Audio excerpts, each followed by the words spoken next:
60 के दशक के प्रारंभिक वर्षों की बात है। कलकत्ता में खुफिया एजेंसियों और कलकत्ता पुलिस ने एक पाकिस्तानी जासूस को गिरफ्तार किया। उसके पास बरामद हुई डायरी में एक बहुत बड़े फिल्मी सितारे का नाम दर्ज था। उस जासूस से पूछताछ में मिली जानकारी के बाद कलकत्ता पुलिस हवाई जहाज से बम्बई पहुंची और सीधे उस सितारे के घर पर दस्तक दी गई। तब तक इस पुलिस कार्रवाई की जानकारी दिल्ली के शीर्ष सत्ता के गलियारे तक पहुंच चुकी थी। तत्कालीन प्रधानमंत्री जवाहरलाल नेहरू को भी बता दिया गया।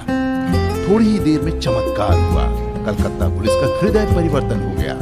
पुलिस टीम उस फिल्मी सितारे के घर से यह कहते हुए खाली हाथ वापस लौट गई कि संभवतः वह जासूस उस फिल्मी सितारे का कोई फैन था और फिल्मी सितारे का उससे कोई लेना देना नहीं।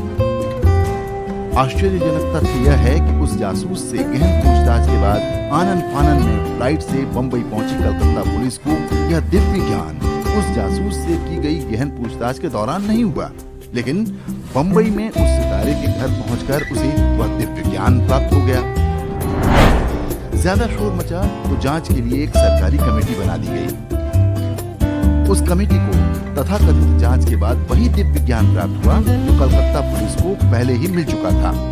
यह कि वह पाकिस्तानी जासूस उस फिल्मी सितारे का बहुत बड़ा प्रशंसक था। लेकिन बात यही खत्म नहीं हुई। वर्ष 1965 में भारत पाकिस्तान युद्ध के दौरान खुफिया एजेंसियों ने पाकिस्तान से संपर्क वाले एक रेडियो ट्रांसमीटर के सिग्नल पकड़े। ट्रांसमीटर बंबई से ही सक्रिय था। खुफिया एजेंसियों की टीम सिग्नल का पीछा करते हुए जब उस स्थान पर पहुंची जहां वह रेडियो ट्रांसमीटर सक्रिय था तो बुरी तरह चौंक गई। जिस मकान से वह ट्रांसमीटर बरामद हुआ वह घर उस समय के बहुत नामी गिरामी उसी फिल्मी सितारे का था, जिससे पूछताछ करने के लिए उसके घर कुछ वर्ष पूर्व कलकत्ता पुलिस पहुंची थी। एक बार फिर से चमत्कार हुआ। उस फिल्मी सितारे पर दिल्ली फिर मेहरबान हुई। रेडियो ट्रांसमीटर के विषय में उस फिल्मी सितारे ने बड़ी मासूम सफाई दी कि उसे पाकिस्तानी गाने सुनने का शौक है।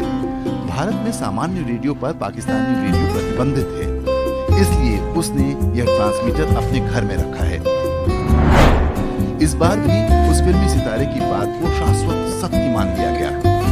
एक जांच कमेटी बनी और उसने भी फिल्मी सितारे के उस वक्तव्य को सत्य घोषित कर दिया।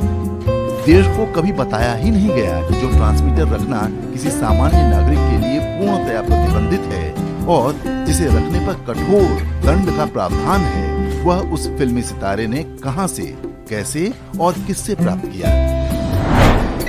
देश की सुरक्षा और गुप्तचर एजेंसियों में जिम्मेदार पद पर कार्यरत किसी व्यक्ति के अतिरिक्त यदि किसी सामान्य नागरिक के पास पाकिस्तानी रेडियो ट्रांसमीटर आज भी बरामद हो जाए तो वह पूरी जिंदगी जेल में सड़ जाएगा। क्या आप जानते हैं कौन था वह फिल्मी सितारा? क्या नाम था उस फिल्मी सितारे का? उस फिल्मी सितारे का नाम था दिलीप कुमार। वही दिलीप कुमार जिसने करगिल युद्ध के समय उसे मिले सर्वोच्च पाकिस्तानी अवार्ड को वापस करने से साफ मना कर दिया था। इसकी चर्चा कहीं किसी मीडिया में आज तक सुनी आपने? जो इक्का दुक्का समाचार आपको काफी प्रयास के बाद मिलेंगे वो इसलिए क्योंकि उनमें दिलीप कुमार की वकालत की गई है। उसे कभी भी प्रश्नों के कटघरे में नहीं खड़ा किया गया। बॉलीवुड के चरणों में लौटते मीडिया और उसकी चाकरी करती सरकारों की कहानी दशकों पुरानी है। आमिर, सलमान, शाहरुख और सैफ अली जैसे संदिग्ध लोगों का महिमा मंडन उसी कहानी की अगली कड़ी है।